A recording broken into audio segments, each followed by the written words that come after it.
the witch hunt that you should be talking about is they caught President Obama absolutely cold.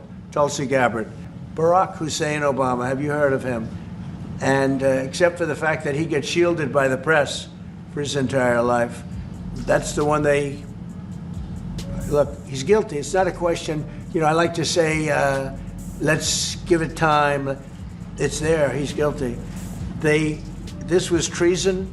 This was every word you can think of. Do you remember when they gave that speech, when he gave a speech on television, and everybody was like, this? Mm-hmm. And then they go, it kind of just went away. It was one of the most beautiful moments in modern American history. People really actually stood up and stopped a war from happening. Barack Obama's carefully crafted legacy is taking heavy criticism as Joe Rogan and President Donald Trump tear into it from every angle. From broken promises to polished speeches that critics say lacked real results, they paint his presidency as more style than substance. What once looked inspiring to many is now being questioned in a much harsher light. This goes beyond a simple political jab. It's a sharp and direct attack on the image, the messaging, and the legacy that surrounded Obama's years in office. Can I get a glass of water? I'm serious. I'm thirsty. Can I get a glass of water? This is not a prank. You never seen it? No. Oh my God, it's amazing. Oh, it's amazing. No. He gets a glass of Flint tap water, and I swear to God, he drinks it like this, Problem He's is solved? bullshitting the world. Watch this.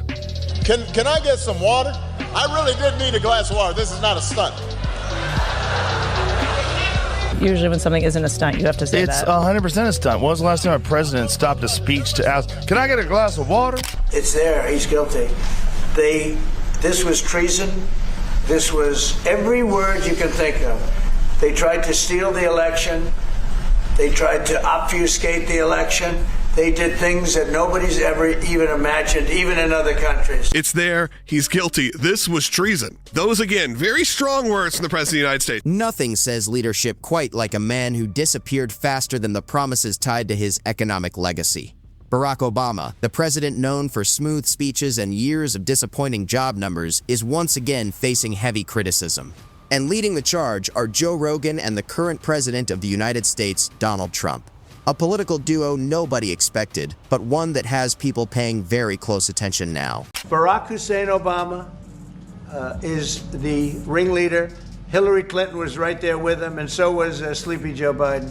And so were the rest of them. Comey, Clapper, the whole group. And they tried to rig an election, and they got caught. And then they did rig the election in 2020. And then because I knew I won that election by a lot, I did it a third time, and I won in a landslide. Every swing state, won the popular vote. But I won that all the same way in 2020. And look at the damage that was caused. Joe Rogan jumps in first, looking back at the Obama years and questioning how someone could make average leadership sound so inspiring. Obama had a real talent for delivering speeches that felt powerful and polished, even while critics argued that many promises never fully came together behind the scenes. Rogan doesn't just joke about it, he digs into the contradiction. How does a leader stay so widely admired while leaving behind so many unfinished goals, fading promises, and a version of change that many people feel never truly arrived? What? They would never do that. They would have water ready for him. No, you bring a fucking water on stage with you. You'd think a Nobel Peace Prize would come after major peace efforts, not before a presidency had barely begun. But critics like Joe Rogan argue that with Obama, image often came before results. Rogan describes him as a leader who rode a huge wave of popularity while, in his view, delivering far less than people expected. And the media, he says, treated Obama like a once-in-a-generation political figure, praising every speech while overlooking promises that never fully happened, including a long-running pledge to close Guantanamo Bay. President Trump shared an AI-generated video on Truth Social Sunday depicting the arrest and imprisonment of former President Barack Obama. The video opens with a montage of Obama and other Democrats that no one is above the law. No one, especially the president, is above the law. No one is above the law. No one is above the law. No one is above the law. Nobody is above the law. No one is above the law. Nobody is above the law. No one After that, the song YMCA kicks in as a fake video shows Obama getting arrested by FBI agents with Trump smiling beside him. He's then depicted in an orange jumpsuit sitting in a jail cell. Then Trump steps in, not as the businessman or TV personality people once knew, but as the sitting president ready to challenge the Obama legacy head-on. Where Obama was often seen as polished and careful with words, Trump comes in with blunt criticism and direct questions. He asks how a president could campaign on transparency while leaving behind so much secrecy and expanding surveillance programs that raised major concerns. He questions how someone could promise unity, yet leave the country feeling more divided than ever. While Obama often seemed protected from harsh criticism, Trump cuts straight through that image. He mocks the idea that apologizing to foreign powers and sending billions overseas could be called strong diplomacy. Joe Rogan adds his own challenge, asking how many world leaders truly respected Obama's leadership and how many simply saw him as an idealist whose image outpaced his results. For critics, the answer is hard to ignore. The post comes days after Director of National Intelligence Tulsi Gabbard announced plans to refer former Obama administration officials to the Justice Department for prosecution, accusing them of fabricating intelligence about Russian interference in the 2016 election. She reiterated those accusations on Fox News this weekend. Maria, the implications of this are frankly nothing short of historic. Over 100 documents that we released on Friday really detail and provide evidence of how this treasonous conspiracy was directed by President Obama just weeks before he was due to leave office. But for critics like Rogan and Trump, it's not just about policy, it's also about presentation. Obama had a way of giving long, polished speeches on healthcare, race, and the economy, while, in their view, avoiding the harder details and deeper problems underneath. Rogan takes aim at the image surrounding the presidency, the carefully managed branding, the celebrity moments, the playlists, and the polished charisma that made Obama feel as much like a cultural icon as a political leader. But critics argue that social media buzz and inspiring slogans don't solve economic problems. Trump pushes even harder, criticizing not only Obama's decisions but also what he sees as the detached way they were handled. He points to growing instability in the Middle East during Obama's years in office and argues that accountability was constantly shifted elsewhere. He also questions Obama's close relationship with Silicon Valley, claiming big tech companies were allowed to grow more powerful and influential with very little resistance from Washington. With your support on November 5th, you know what's nasty to me? Michelle Obama. She was,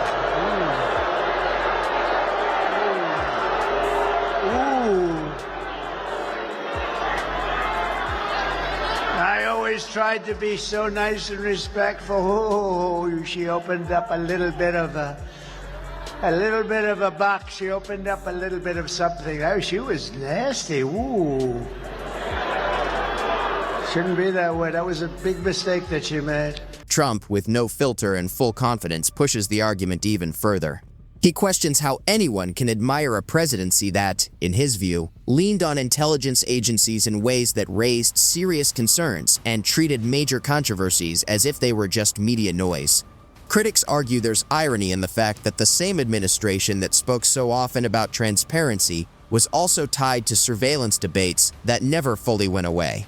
Rogan, meanwhile, highlights everyday government failures like the IRS controversy involving conservative groups and ongoing struggles in veterans' healthcare, framing them as signs of a system that didn't deliver on its promises.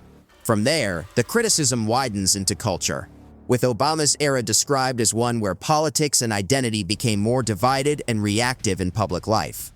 In contrast, Trump draws a clear line on leadership, arguing it should be judged by results rather than speeches and presenting himself as someone focused on action over rhetoric, even if it means breaking with tradition. It's fun because things are actually happening. Very different than most of the time when people get elected. And I will shut down the Federal Department of Education and we will move everything back to the state. Most of the time when people get elected, they claim all these things when they're running for president. Then they get into office and not much changes. Individualize education and do it with the love for their children. And in fact, a lot of what they campaigned on, they don't practice at all. Great example is the Obama administration. The Hope and Change website had to be changed because there was a bunch of stuff in there about whistleblowers. No, I don't think Mr. Snowden was a patriot. I called for a thorough review of our surveillance operations before Mr. Snowden made these leaks. My preference would have been for a lawful, orderly examination of these laws. Protecting whistleblowers, which they didn't do at all. It was one of the worst administrations for whistleblowers. As the criticism continues, Rogan compares the handling of scandals to a magician's trick,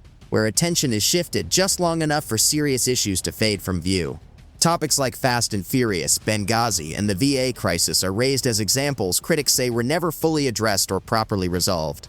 At the same time, they argue the media often focused more on lighter moments like celebrity culture and even presidential playlists than on deeper accountability.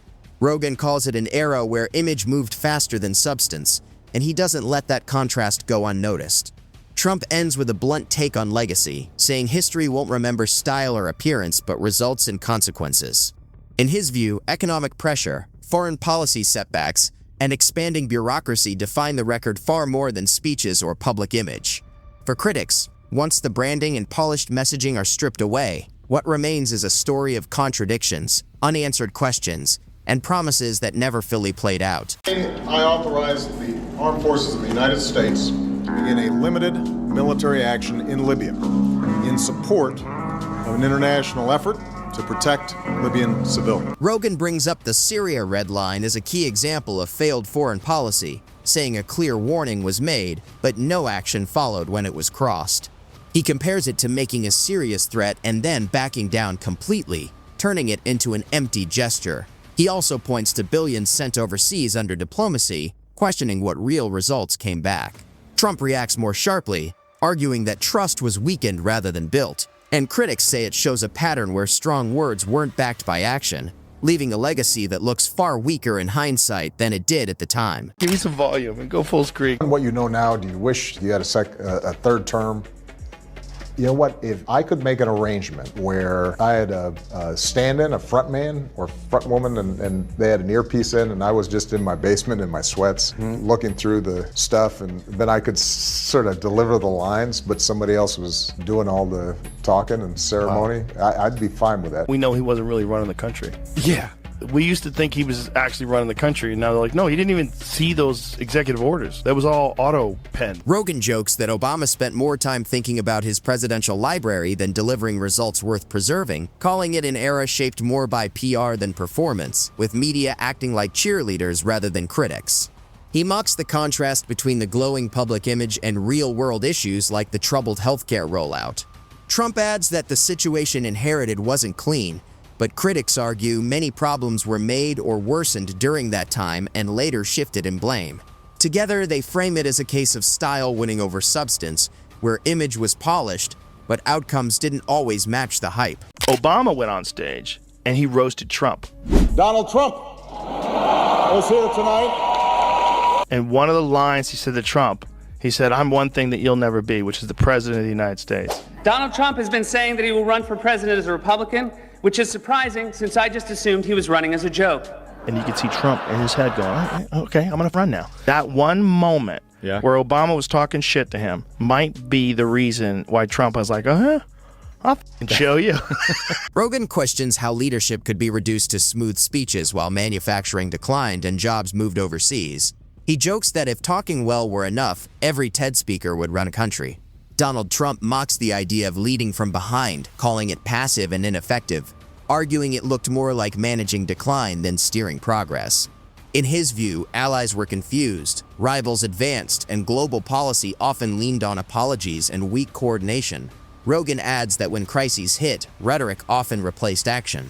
Donald Trump also criticizes education under that era, saying real reform requires results, not slogans.